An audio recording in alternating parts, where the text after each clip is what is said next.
Hi guys, welcome and welcome back to my channel. और देखो, मैं आज कितने दिन बाद ब्लॉगिंग कर रही हूँ, मतलब सीरियसली बहुत ज़्यादा दिन बाद, क्योंकि मेरी लाइफ में इतनी ज़्यादा दिक्कत चल रही थी कि मेरे को ब्लॉगिंग तो अभी मतलब हो ही नहीं सकता था। और बहुत सारे मेरे पास क्वेश्चंस आए थे कि आपने अपना इंटर्नशिप कैसे किया, और आप मतलब आपको कैसे इंटर्नशिप मिल गई प्रदीप राय पे, मतलब लोग इतना ज़्यादा। और मेरे से बहुत सारे लोग पूछ रहे थे कि आपकी इंटर्नशिप कैसे जा रही है, आपने नोएडा में रूम कैसे लिया, कैसे ढूंढा, क्या किया एंड व्हाटसोएवर। तो मैंने सोचा क्यों ना उसी पर बताया जाए कि मैं क्या क्या किया।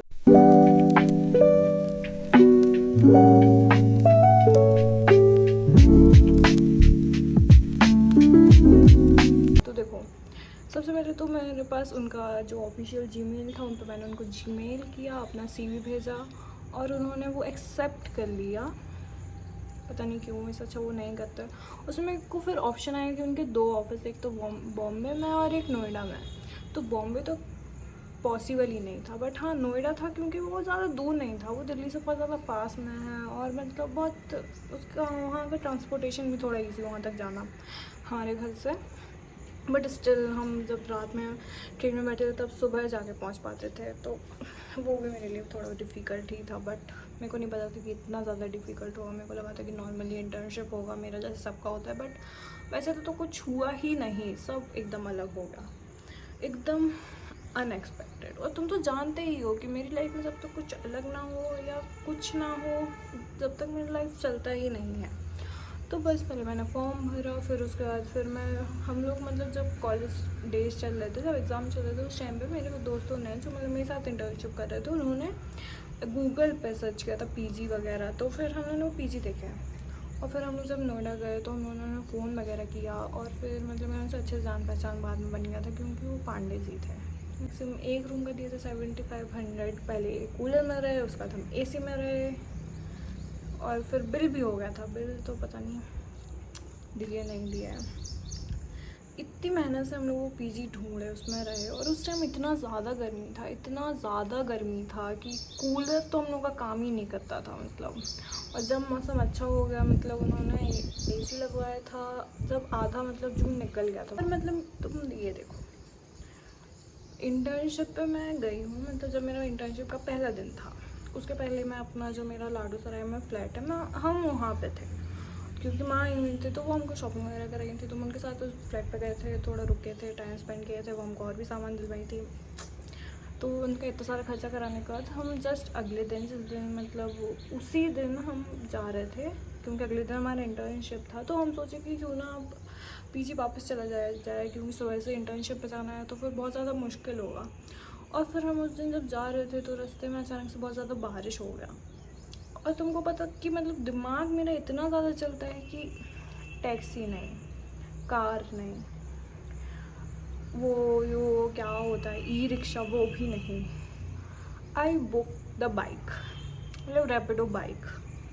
मतलब कोई कितना ज़्यादा समझदार होगा, कितना ज़्यादा। और फिर हमने वो रैपिडो बाइक किया और फिर बाइक वाला और हम ऐसे खड़े हुए रास्ते में, मतलब बारिश हो रहा है ना, वहाँ पे कहीं जगह है कि हम लोग वहाँ जाके खड़े हो जाएं जिससे हमारा सामान भीगने से बच जाए, लेकिन कुछ भी नहीं। जस्ट हाईवे पे हम लोग खड़े हैं, एक दूसरे की शक्ल देख रहे हैं कि भैया आपने एक्सेप्ट क्यों किया जब आपको दिख रहा था कि बारिश होने वाली है। एंड ही वॉज लाइक कि आपने क्यों रैपिडो बाइक बुक किया जब आपको दिख रहा था कि मौसम ख़राब है और बारिश होने वाली है। तो हमने बोला कि फिर भैया आप टैक्सी कर दो, कुछ कर दो, हमको यहाँ से घर जाना है प्लीज़। और फिर वो कुछ नहीं कर पाए, क्योंकि उनका भी मोबाइल बारिश में भीग रहा था, मतलब मेरे पास तो आईफोन था और वो ख़राब हो गया बारिश में, पूरे ग्रीन स्क्रीन वापस से ख़राब, पूरा एकदम डेड। फिर हम पहुँचे अपने पीजी वापस उन्हीं भैया के साथ। जब बारिश रुका फिर हम लोग वापस पीजी गए।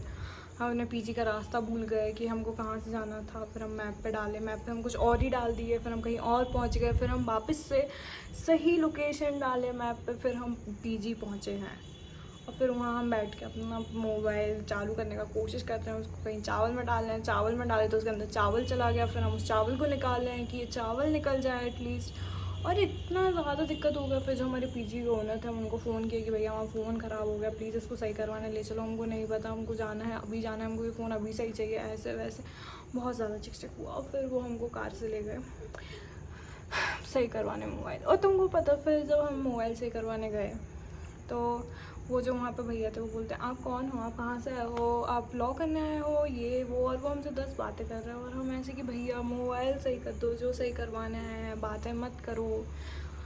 नोएडा के लोग, यूपी के लोग इतने ज़्यादा अजीब है ना, तुम जिससे मिलो वो तुमसे बातें करने लगेगा, पता नहीं क्यों। मतलब जिस इंसान से हम वहाँ पे मिलते थे रैंडमली स्ट्रेंजली, वो इंसान हमसे बातें करने लगता था, तो इतना अजीब लगता है। और फिर वो जैसे तैसे मैं मोबाइल कुछ करे, थोड़ा निकाले पानी मानी की बूंद है, मोबाइल खोले, बोले कि हाँ हो जाएगा, वैसे हमको थोड़ा संभावना दिए कि हाँ, बट कुछ नहीं हुआ, कुछ भी नहीं हुआ। फिर हम जब जिस दिन हमारा फर्स्ट डे था इंटर्नशिप का, उस दिन हम कितना एक्साइटेड थे कि हम फर्स्ट डे ऑफ इंटर्नशिप पे ब्लॉग बनाएंगे, ये करेंगे, वो करेंगे, और सब ख़त्म। आईफोन तो था ही नहीं हमारे पास, और हमारे पास दूसरा मोबाइल भी नहीं था। हम लैपटॉप से जब सबसे चैट कर रहे थे, सबको बता रहे थे कि हाँ हम ऐसे करने वाले हैं, हम ऐसे कर। इतना ज़्यादा अजीब होता है मेरे साथ। और फिर मैं अपनी मम्मी को मोबाइल दी कि ये मोबाइल आप ले लो, जब तक दूसरा मोबाइल मेरे को दे दो। फिर मम्मी मेरी उसको आईफोन सर्विस सेंटर पे लेके गई, एप्पल ऑथराइज सर्विस सेंटर पे। और फिर वहाँ पे एप्पल वाले बोलते हैं कि नहीं ये पूरी तरीके से ख़राब हो चुका है, अब ये सही नहीं होगा, 1% भी चांसेस नहीं है कि ये सही हो जाए। आप 7,000 रुपये में ये मोबाइल हमको दे दो। 1.5 लाख का मोबाइल तुम 7,000 में कैसे एक्सपेक्ट कर रहे हो कि इंसान तुम्हें दे देगा? इससे अच्छा वो इंसान मोबाइल बंद करके अपने पास रख के अपने साथ लेके घूमेगा कि एटलीस्ट हाँ देखो मेरे पास आईफोन तो है। इतना ज़्यादा चीज़ अजीब हो रही है मेरे साथ। इतना गंदा महीना गया है, इतना गंदा इंटर्नशिप। फिर कम से कम 5, 6, 7 दिन लग गया मेरा मोबाइल सही होने में। Sorry, storage problem. हाँ, फाइनली जब उसका डिस्प्ले चेंज हुआ, मेरा मोबाइल जिंदा हुआ और मेरे को फाइनली थोड़ा राहत मिला कि चलो एक चीज़ तो ठीक हुई मेरी लाइफ में।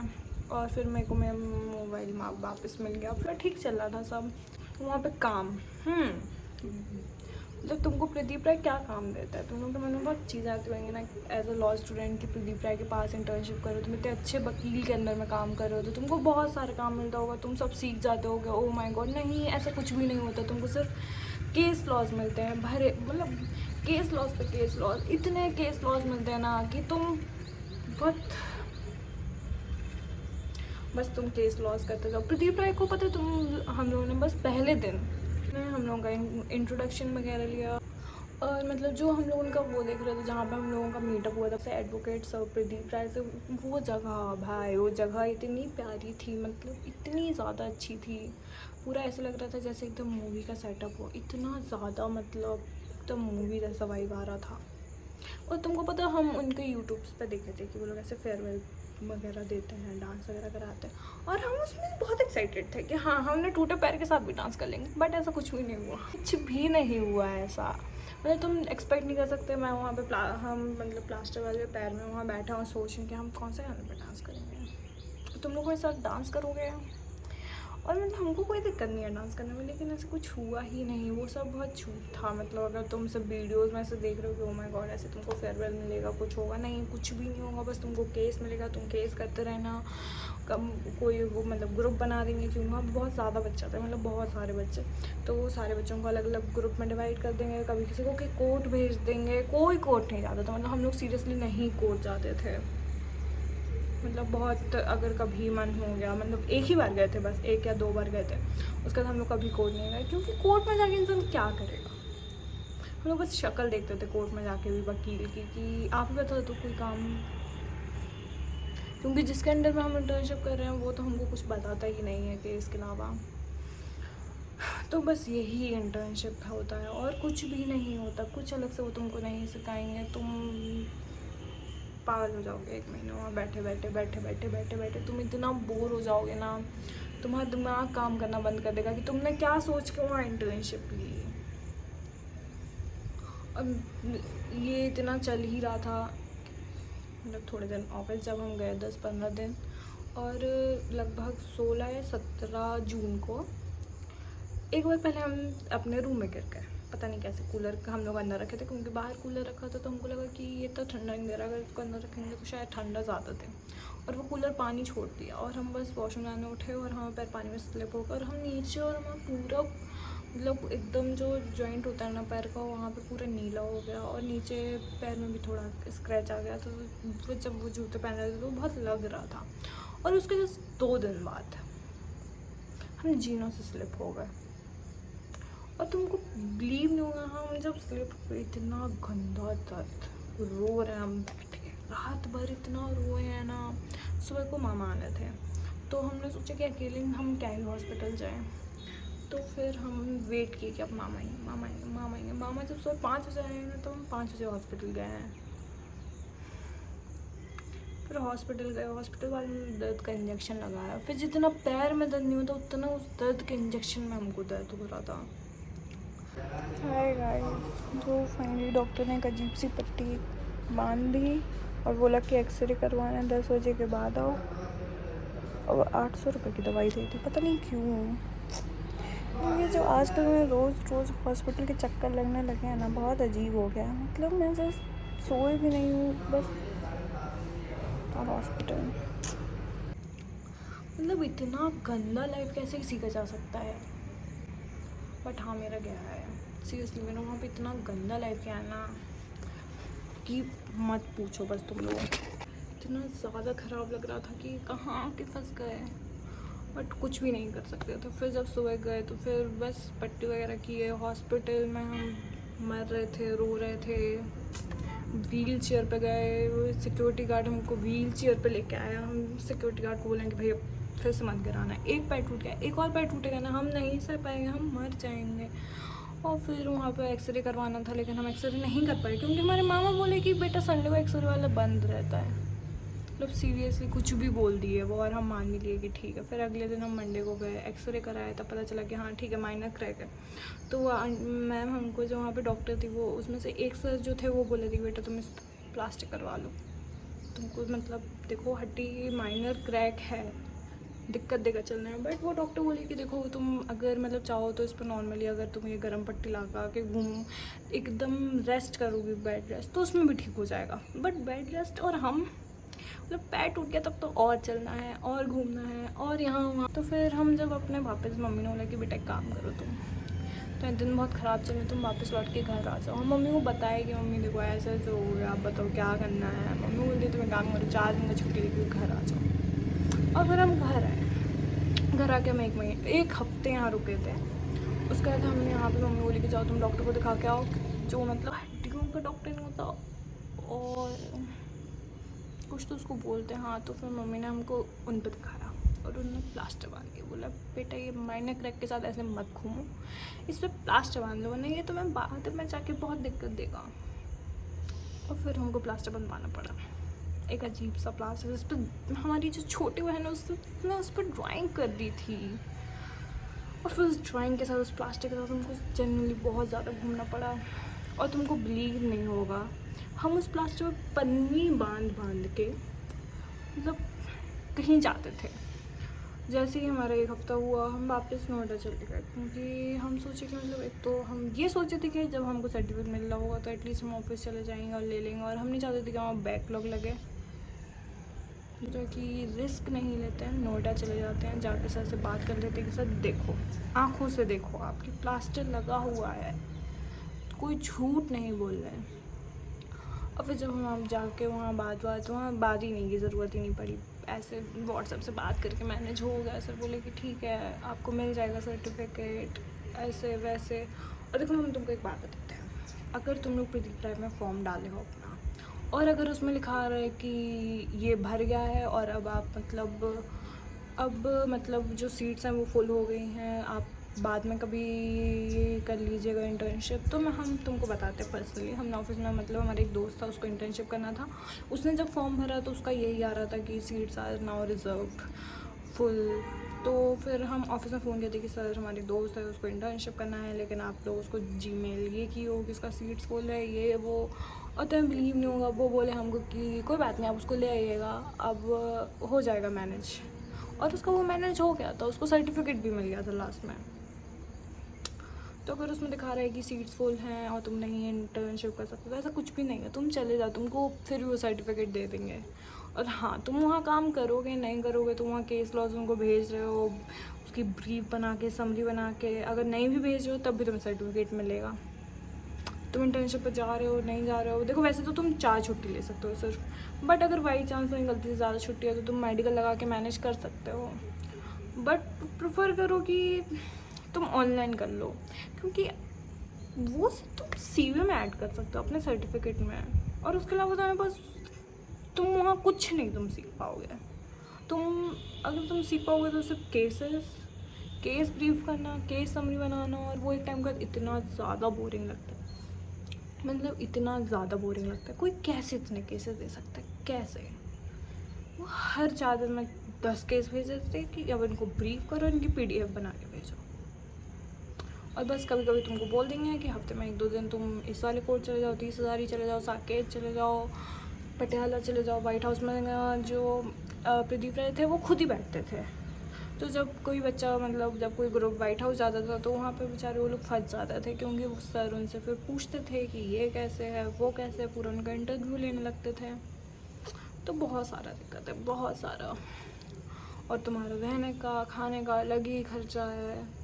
और सेक्टर 68, मतलब हम पर्सनली खुद सेक्टर 68 में रहे, उसी ऑफिस के पीछे। भाई वो क्या जगह है, लग रहा था अपने गाँव से भी गंदा। कुछ नहीं है वहाँ, कुछ भी नहीं है, तुमको बिलीव नहीं होगा। और फिर तुम्हें पता है, हमारा जैसे ही पैर टूटा, तो मतलब जब हम यहाँ से वापस नोएडा गए थे तो हमको मतलब उसी दिन से बहुत ज़्यादा फीवर आना शुरू हो गया था। मतलब रोज़ रात में बहुत ज़्यादा फीवर आ जाता था, लगभग 101-102 डिग्री, तो मतलब बहुत नॉर्मल रहता है। इनफैक्ट अभी भी 1-2 दिन से। और जो हमारे साथ वहाँ पे रहते थे, दे वर लाइक, तुमने नहाया नहीं है इसलिए आ गया होगा। एंड आई वॉज लाइक, फिर तो सर्दियों में तो उन लोगों के सेंसेस इतने अजीब होते थे ना। अगर मैं उनको बता देती कि ऐसे होगा तो वो ऐसे, तुम नहा ही नहीं हो, या तुम दवाई खा रही हो, उसके जैसे हो रहा होगा, ये हो रहा होगा। तो बहुत, मतलब तुम देखो, जिन लोगों के साथ जा रहे हो पहले तो बहुत सोच समझ के जाओ कि तुम्हें कैसे, तुम मतलब ये नहीं कि मुंह उठाया और पहुंच गए, ये मत करना, क्योंकि ये मैंने किया है। ये पर्सनली बहुत ज़्यादा ख़राब है। अगर तुम कुछ प्लानिंग से नहीं जा रहे कि तुम बस जा रहे हो, ठीक है। और फिर मतलब लास्ट में जब हमने ब्लड टेस्ट करवाया, तब I was diagnosis with typhoid, blood infection, liver problems, और ये इतना ज़्यादा टॉक्सिक है। वहाँ का खाना, मतलब जो पाम ऑयल में खाना बनाते, कुछ भी बना देते थे ऊपर से। इतना कर्स्ड मंथ रहा है ये जून का मेरे लिए, सीरियसली इतना अजीब इंटर्नशिप, जिसकी वजह से मैं ब्लॉग भी नहीं बना पाई, कुछ भी नहीं कर पाई। But I hope you like this video, और अगर तुम लोगों को कोई भी डाउट हो तो प्लीज़ कमेंट में। बाकी एज अ लॉ स्टूडेंट तुम लोगों को बता रहे हैं, इंटर्नशिप ऐसी जगह करो जहाँ पे तुमको कुछ सीखने को मिले, जहाँ पे तुमको कुछ नॉलेज हो। बाकी ना सिर्फ नाम देख के, ये देख के कि हाँ देखो कितना बड़ा लॉयर है, ये वो, ये सब देख के कहीं भी इंटर्नशिप मत करो, इससे कुछ भी नहीं होगा। बस तुम्हारे CV में तुमको मिल जाएगा थोड़ा सर्टिफिकेट के लिए, ये सब इतना ज़रूरी नहीं है। Your experience, your knowledge is more important then what you put in your CV. Improve your knowledge, improve your understandings, improve your experience in courtrooms. Just improving your certificates in CV doesn't help you to become a good lawyer or experienced lawyer. I hope तुम लोग को ये video अच्छा लगा होगा और तुम लोग समझोगे कि मेरे लाइफ में कितना ज़्यादा दुख है। Thank you for watching.